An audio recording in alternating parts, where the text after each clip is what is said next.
Hello and welcome to a video about Dwarf Fortress. This video is aimed as a getting started guide to anybody who is just learning to play Dwarf Fortress. Hopefully, will take about 15 minutes, and by the end of this video, you will ideally know how to get started with a brand new fortress. Now, Dwarf Fortress has been known for a very long time to be one of the most complex games ever made, which makes it a little bit daunting for some to get into. But I hope to remedy that a little bit and show you that it's really not that bad. It just kind of has a few quirks that you need to wrap your head around. Something else that's worth noting is Dwarf Fortress isn't really a game. It's a fantasy world simulation. It generates a very large amount of history for you to play around with, and the player kind of gets to poke and interact with that simulation in several different ways. In this video, we're going to be covering Fortress Mode, where you construct a fortress for dwarves in your generated world. Currently, Dwarf Fortress is available in 3 places. You can purchase it on Steam or itch.io. It's also available for free on the Bay12 Games website. But keep in mind, if you pick it up on Bay12 Games website, you will be playing the ASCII version of the game. Paid versions of the game have these pretty pixels for you to look at with your eyeballs. Once you have launched the game, you will see this button. It says Create a New World. We're going to click on that. And then from there, we're going to see this. Now, these are a couple of different parameters for your world. You can set how long your history is going to run, the number of civilizations, the number of beasts, the amount of savagery, but we're going to ignore all that and instead just simply click Create a New World. Now, this is going to load a little bit, and then it's going to generate our world for us. Now, as you can see, the world is generating. A lot of stats are appearing, and you can see some history being written in real time as the game flies through the years. Because we left everything on default, it's going to generate for 100 years, making us a place to stay, and a beautiful world for us to live in and explore. Once the world is ready, it'll give you a few options. It says that you can keep the world and return to the main menu, essentially saving the world, and then you can generate another world, or play now. We're just going to click play now, because it's going to speed our process up a little bit here. Then we're going to get another load screen, and the game is going to prepare the world for us to then load in and play. It's going to give us a couple of different options. The first one being Legends mode, the second one being Adventure mode, which is crossed out, and then, of course, Fortress mode. Now, because this video, we're not going to be covering Legends, we're going to skip that and simply start a fortress in Fortress mode. Then we're going to see this interesting little calendar here. This is the world actually moving time forward by 2 weeks. Every single time you set a new embark location, it moves time forward. We're also going to skip the tutorial as we're not going to be needing that here. And now we can kind of begin exploring our world. We can pan around and see all these different beautiful locations. But there's a couple of buttons down here that I need to cover first. The most important one is this: Choose Origin Civilization. Now, this gives us a list of the current dwarven factions that are alive in this world. Right here, we can see that there is some forests here, and there are these tiny little green icons here.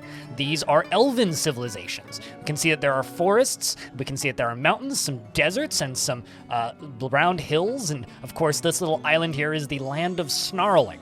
Now, if we go over here to the other dwarven civilizations, I can click on here, and it's going to highlight this small one. Very small civilization right here. Only 180 dwarves live in this civilization. So, if you're a beginning player, you want to look for a civilization with a larger population. So if we click on the Brilliant Fountain, we can see that there's this more northern-based faction, and there are some goblins in the vicinity, as well as other dwarves. And then, of course, the Lash of Champions, which is in this neighboring mountain field right next to the Brilliant Fountain. Now, these are all pretty decent places for us to start, but I like the look of this little one here on the island. Because elves, while they can be a little bit tricky to deal with, certainly less of a threat than an army of goblins. So now we can pan around and see where we're going to stay. And of course, as I'm moving the mouse around, you can see that there's oceans with varying levels of aquifer, light and heavy. I do have a video about that if you would like to check it out. And we have various different metals and things available to us. Now, because I would like to play as this faction, just got to make sure that they're selected. We do have 2,900 dwarves living in this faction. We are going to find ourselves a spot to embark. Now, when I click, it's going to zoom us in, and this is going to let us have a very specific view of where we're going to be embarking. One thing that you really should pay attention to is your neighbors here. If you're a new player and you're just starting out, make sure that there's nothing that says tower there, or you might get invaded by an army of undead on day 12 and just get instigated before you know what you're doing. Fortunately, all we have close by are elves, and they are not hostile, otherwise they would be marked as hostile. So panning around here, I think that this is a pretty good spot. We do have elves that are a short trip to the north, but plenty of friends around, so I'm going to click on the embark button. But there is one other button I would like to show you first. These two, show elevation and show cliffs and grades. If you want to find waterfalls, you definitely want to look for something like this, because that's going to be a nice big trench for you. So there's definitely a waterfall of some sort right here. So I like this spot.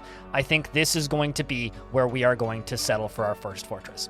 Now keep in mind, you can increase the size to ludicrous levels of the map, but while this can be tempting, I would recommend against this because it will make your game run slowly. Dwarf Fortress is renowned for its lag, and you'll never have any problems with space for building, even in these small 4x4 maps. While you can make them huge, your game may run like a slideshow. We're now going to select our location and then click Confirm. Now, it's going to give us a couple of options, and I have some saved profiles here from previous fortresses, but I'm just going to click Play Now. If you would like to watch a video on how to prepare for a journey carefully, I do have a video on that subject as well. Once you get in game, you're going to see this screen. It says a bunch of text about the area that you're in, and we're not going to worry about it too much because while it could be useful for your own fortress, for the sake of this tutorial, flavor text isn't particularly necessary. And now, immediately the game is going to be unpaused, so I recommend pausing it as soon as possible once you get in game. Then from there, you can begin panning the camera around using the middle mouse button or the WASD keys. If you hold Control, you can zoom in and zoom out, and this allows you to get a better view of things. And you zoom out by scrolling on the mouse wheel while holding down Control, and then either hitting C or E, you can move up and down Z levels. You can also do this by scrolling in and out with the mouse wheel. Now, Z levels are like layers of Minecraft blocks. So essentially, playing Fortress mode is kind of like playing flat Minecraft, but there's a bit of a city builder in there. And largely, that's what the gameplay of Dwarf Fortress is. It's learning to navigate these Z levels and keep yourself oriented. These little ups and down areas around the edge of the map, these are ramps. Ramps are how dwarves access different Z levels. If it's just a sheer flat cliff, like over here, they're not going to be able to access those levels as easily. However, they can run up and down the Z levels when there is ramps available. And if you find these ramps confusing, if you press R on the keyboard or click on this button, it will give you little arrows that will signify exactly what is up and what is a down area. So essentially, this is an up ramp when we're on the layer with it, but it's a down ramp when we're a layer above it. If I zoom out a little bit more and move up, once again, you can see this has now become a down arrow moving down. And when we scroll down, it's an up arrow moving up. So I'm going to turn those off because I don't find them particularly necessary. However, they are quite useful for a beginning player. Now, because the game is paused, which we can unpause at any point using the space bar, you may go, oh wow, I'm lost. Well, here's a very easy way to remedy this. Press F1. If you press F1, it'll teleport you from wherever you are back to the wagon. You can, of course, rebind hotkeys using this screen right here, but we don't need to worry about that yet. Just remember that if you lose the location of your wagon and you need to figure out how to begin again, just press F1. The next thing I would like to cover is looking at things in your environment. If we pan the mouse around over top of things on the ground, you'll see that there's this little pop-up window up here on the right side of the screen. And it tells me exactly what I'm hovering over. So in this case, it's a pine tree trunk. In this case, it's a piece of barley. And then it's some blueberry bushes, as well as some longland grass. Now these materials and things and sprouts that show up on the surface can be harvested. One of the first tools I'm going to show you is this button, the Gather button. Now, this is a very important tool. If you're settling anywhere that is kind of more temperate area where there are things growing, there will always be some plants and food and vegetables around that you can harvest. And this harvest tool will then cause dwarves that have the harvest job available, which we'll cover in a second, to run around and gather food and plants. And then they will put them in a stockpile once you have a stockpile constructed. Stockpiles can be found with this button down here at the bottom or by pressing P on your keyboard. Then you click the new stockpile button. From there, you click and drag, and it'll create a stockpile to that shape. Let's just build a small one right here. We're going to accept this stockpile, and we're going to select all. Now, there might be some conflicting things on the wiki saying that you shouldn't press this button, but at the current point in this game, it is safe to use all stockpiles. All stockpiles assign everything to the stockpile with the exception of refuse and corpses. But just for my own sanity's sake, I'm actually going to remove stone and wood from this stockpile, just so it doesn't get immediately covered up with boulders and wood from the trees that we're about to chop down. Now you can see the dwarves running around and gathering stuff, and they are going to bring them all over to this stockpile. They are then going to begin unloading this wagon. Once the wagon is unloaded and the dwarves are done moving things around, I'm going to show you the jobs screen. Now it seems like this stockpile filled up a little bit quick, so we're actually going to expand this stockpile. We're going to do that by clicking on the stockpile, clicking View Stockpile, and then we're going to click on this Paintbrush button, which is Repaint the Stockpile. And then from there we can simply expand the size of it so that the dwarves can continue moving items out of the wagon and into the stockpile. As this is being done, we can then click on the wagon itself, and we can see that there are now no items in the wagon, so the stockpile is full. Now that our life possessions are sitting here, we're going to show you the jobs screen. Now I can do that by pressing Y on the keyboard, or by clicking on this little hammer down here in the bottom left. This screen shows you the current assigned tasks. Now, it's very simple, right? You don't need to really mess around with the add new work details and make super specific jobs like some people may tell you, but things get a little tricky with these top three, right? You want planters, and fisher dwarves can be assigned to only specific dwarves because otherwise they'll just fish 24/7. Plant gatherers, I generally just leave this as open, and the dwarves will automatically assign the highest skill that is available to do the job, and generally they are pretty good about it, so I wouldn't worry about this screen at all aside from this. Now there are three pesky ones up here at the top that do not allow you to set everybody does this, and you might go, why is that? Well, the reason is they require specific items for a uniform in order to be used. The hunters require a quiver, ammunition, and a bow or a crossbow, and it needs the correct ammunition for either a bow or a crossbow, being arrows or bolts, which eventually you'll just have in your fort, so you'll be able to assign a few of these dwarves anyway. In fact, we may already have this stuff for it in the fortress, but we don't need to worry about hunting right now. Then there's woodcutting, and woodcutting requires a battle axe, or apparently a halberd to complete. Someone discovered that recently. Lastly, mining requires a pickaxe, so dwarves cannot chop wood and mine at the same time without some weird conflicts going on. So just make sure that your miners and your woodcutters are separated so that they don't worry about dropping and picking up battle axes and moving things from stockpile to stockpile and jobs getting canceled because they can't find their pickaxe and whatnot. So just make sure that your miners and your woodcutters are separated. You have a minimal number of hunters if you do need them. Keep your fisher dwarves specific to fisher dwarves because fishing is a very dangerous pastime for dwarves, and just let the rest be everybody does this. Or if you want to be more specific, select a few and just make sure that you do have dwarves assigned to each job. The next thing I would like to cover is the kitchen menu, and just something that you're going to want to do as a brand new player right off the bat. So you're going to want to click on kitchen, you're going to want to find plump helmets, and you're going to want to click on this little button. It doesn't really matter as to why. Long story short, you won't have enough seeds to plant more plump helmets. And now we're going to get into digging. We're now going to click on this tool. This is our digging tool, and we're going to move some stuff down into the fortress. So what we're going to do is I'm going to click on dig right here, and we're going to select the stair tool. Now stairs are pretty simple. You just simply select where you would like them to go, move down the number of Z levels you want to go, and then click build. There are some tricky techniques to get through aquifers, but we don't need to worry about that for this video because we're not going to be digging through an aquifer today. But if you would like to see my video on aquifers, simply check them out on my YouTube channel. I'm sure there's a link in the description. Now, as we move down, we can see that we've dug into stone. Now, remember, it's a good idea to be a couple of Z levels beneath the surface when you start building your fortress. And the reason for this is if you build right on the surface and you chop down trees, which we'll cover in a moment, it might leave holes in your ceiling if you're only one Z level down. So just make sure that you go down a couple of Z levels. Although we will actually have to build in this layer for some farming. Once we get down to the bottom layer, I'm going to dig out a little living space. And something that you need to keep in mind while playing Dwarf Fortress is dwarves need three things: food, beer, and beds. And if we can provide those three things, dwarves will be very happy, or at the very least, survive for more than an extended period of time. But I'm going to show you a fancy little tool here real quick with mining, because we've dug out this area here, and we've dug some stairs down to this little area, but up here, I would like to also build some space for farming, but I want him to dig out this lower area first.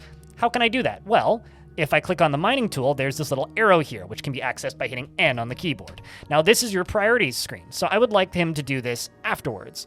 And so we're going to dig out this little space, and he's going to complete this lower layer before the upper layer. Now, this mining is getting done rather slowly, so let's open back up this mining screen and go, well, our expedition leader here, Zuglar, isn't really doing much currently, so why don't we give them a pick as well? And let's see if we have another pick in the fortress. I'm sure we do. So, already has grabbed a pick and is now mining, and it appears that I have collided with an aquifer. Well, that's a little bit awkward. Anyway, we can simply just remove this area and not worry about it. However, if the ceiling starts dripping, we know why. This being said, we can also continue mining out this area just so that we have a little bit of space for our tavern, which is what I'm going to put down here. Very important for Dwarven society. We're also going to need a couple of bedrooms, which I'm going to put on this layer right above, which will probably also collide with the aquifers, so instead let's go this way. Now I'm going to build a couple of bedrooms here. Next thing we're going to do is we're going to go back up to the surface and we're going to chop down some trees. So I'm going to hit the tree chopping down menu, which is L on the keyboard. And once again, we have the same priority options open, and we're going to drag. I'm going to chop down some trees. Dwarves will then run from tree to tree and chop them down, but be careful about chopping down large chunks of trees that are very close together. It can cause some things to happen where trees collapse, and this can be rather deadly for dwarves. So just be a little bit careful while chopping down large amounts of trees. Remember how I said that dwarves need food, beer, and beds? Well, it's time to start up with beds. So we're going to make ourselves a workshop. We're going to make a carpenter's shop. And we're going to place it right here by the entrance. You can put these underground or above ground, it doesn't matter. And we're going to build this out of sandstone, because I don't really want to use wood for this. Now, they're going to go down and they're going to grab a boulder, and they're going to bring it up, and they're going to place it right here. Now that we have this carpenter shop constructed, I can click on Add a New Task, and we're going to make some beds. And I'm just going to queue up 7 beds here. So that's 7 beds queued up, and our carpenter is now going to start grabbing wood, after they're done felling trees, I assume. And then they're going to start grabbing wood and making us some beds. Looks like my planter got to the job first because the woodcutter was a little bit busy, so they're now hauling these pine trees and making beds. And of course, these beds are now being moved to this stockpile. Now, I can scroll back down to that layer where I was going to be farming, and once again, it looks like we collided with that aquifer. Well, I mean, as it is. So we're instead going to dig this way, just so that we can dig into sand more. Most maps will have either a dirt, clay, or sand layer, and all of these are perfectly suitable for farming. Keep in mind there are more effective methods of farming, but that's probably a topic for a different video. What we're going to do now is we're going to start moving our stockpiles around a little bit. I'm going to make me a seed stockpile. I'm going to do this by building a little stockpile here in the corner, clicking custom, and then I'm going to go to food, and then I'm going to go to seeds, and I'm going to click all. The next step from here is we're going to go into this barrels button. I'm going to set this button to 0, okay? Just don't ask why. Just remove barrels from your seed stockpiles. You'll thank me later. Then go to this all stockpile that we built initially, go to food, go to seeds, and click none. This will simply move the seeds down to the farming layer. Once we've done that, we can press B on the keyboard or click on the Place Structures and Buildings button and click on Farming. From here, we can then either hit P on the keyboard or click on Farm Plots, and we're going to build ourselves a nice-sized farm plot. This is going to be for plump helmets. If you would like to be a little bit more fancy, you could alternate with plump helmets and pigtails, but plump helmets are probably the most important crop for a beginning player in Dwarf Fortress because they are brewable into alcohol, and dwarves will eat them raw without complaining too much. Now that the farm field is ready to go, I'm going to click on it, and we have 4 seasons worth of planting here. You can worry about fertilizer if you want to be fancy, but I would say don't bother. You can add plump helmets, then go to summer, add plump helmets, then go to autumn, add plump helmets, then go to winter and add plump helmets. And dwarves will come booking it down into the fortress and plant all of your plump helmet seeds that you have available, or in this case, plump helmet spawn, because that's the correct name for them. Task number 1 is done. The next task we need to do is we need to make bedrooms. Now, because I've got this nice little area cut out here out of this stone, we need some doors, and we need some properly dwarfy doors. So I'm going to make a stoneworker's workshop. Now, stoneworkers' workshops are where bricks are made, which cuts the size of boulders into quarters and makes them way lighter and makes your constructions more efficient for walls, but also is a really good spot for making furniture. Of course, I could make this furniture out of wood, but stone doors are a little bit more dwarfy, shall we say. So I'm going to queue up stone doors. Now, if you want to be fancy with your stone doors, this is just a repeating button, which just makes the job repeat. If you want to be fancy, click on the magnifying glass, and then you can select a specific material. I'm going to select chalk, just so that they're all the same color. While that's being done, I'm going to scroll back down to my bedroom layer, and I'm going to press B on the keyboard. Then I'm going to click on furniture, and we're going to grab our beds. Now I have several different options here. I can use the closest material, which will just use whatever is nearby, or I can select material after placement. Because I don't really care about the materials my beds are made out of, I'm just going to click all of these and just bring them as they are closest. Then, once some doors have been made, they will start showing up in this stockpile, and we can place those as well. So I will continue once my doors are ready. Now my doors are ready to be constructed, so again, we're going to hit the B key. We're going to open up the structures menu. I'm going to click on doors, or doors and hatches, click on doors, and we are going to place doors in all of these locations. Now, the dwarves will just sleep in these beds, and they will be happier for just having beds. However, if they can assign them as their own personal bedrooms, they will be even happier. So I'm going to go to the zone tool, which we haven't explored yet. The zone tool are for various different room types. We're going to click on bedrooms, and then I'm going to click on multi. And then I'm just going to click and drag because there's doors on these bedrooms. The game automatically detects that these are bedrooms, and then we can create bedrooms. Then the dwarves will just simply claim them as they sleep in them. As you can see, this dwarf now feels blissful after sleeping in a good bedroom versus this dwarf that sleeps without a proper room because were asleep while I made it and haven't claimed it yet. The next and extremely crucial step that I'm going to cover also includes zones. We're going to make a pen and pasture. Every fortress starts off with a couple horses and donkeys or things that pull your wagon. Maybe if you're very lucky, you'll get elephants. And lots of creatures in Dwarf Fortress are grazing. Now, grazing creatures need to be pastured in a pen and pasture zone. So I've queued up this pen pasture zone right here, and I'm going to click on this little plus symbol with the bunny rabbit on it. Then I'm going to scroll down and I'm going to add our donkey, our camel, our horse, and also our sheep. These are all of our current grazing animals. The game doesn't really tell you anywhere, so I would recommend referencing the wiki if you're confused as to whether or not an animal is grazing or not. But long story short, if you see them wandering around with the little hungry symbol above their head, they're probably grazing, and you should probably pasture them somewhere. There are two more things I would like to cover in this video, and that is taverns and brewing. The first thing we're going to do is taverns. So I'm going to scroll back up to where these two workshops are, and we are going to queue up some tables and chairs. Lastly, we're going to go over to this workshop, and I think we're going to make chairs at the workshop, because I kind of like the way wooden chairs look sometimes. We're going to make one chair for each table that I'm constructing.